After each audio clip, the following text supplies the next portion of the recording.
Thank God it's Friday! Para sa Mabuhay Radio News, balita agad!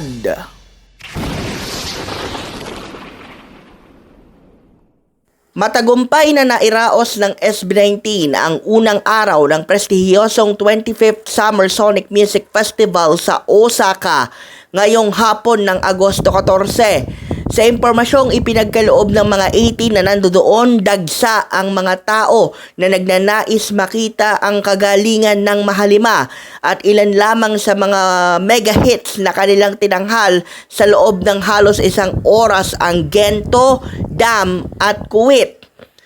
Matatandaan natin na ito ang sunod na sampa ng SB19 sa Osaka matapos naman silang mag-perform sa isang Japanese variety show.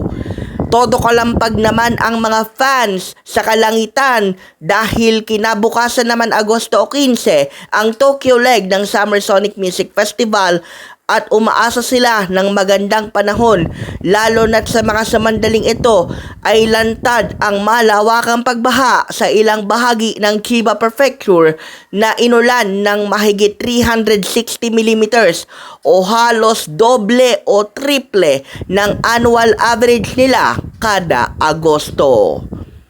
Para sa iba pa mga balita at impormasyon, mangyaring bisitahin ang aming social media platforms, aming Facebook page, Mabuhay Radio News, aming YouTube channel, Mabuhay Radio News, aming Twitter or X, TikTok account, at official website.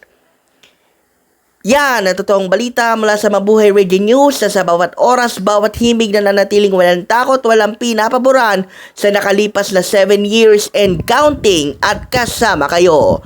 Naglilingkod sa pagbabalita ng todong lakas sa larangan ng SB19, ito ang Sanbat sa Patrol No. 2, Stephen Saraspe Perez.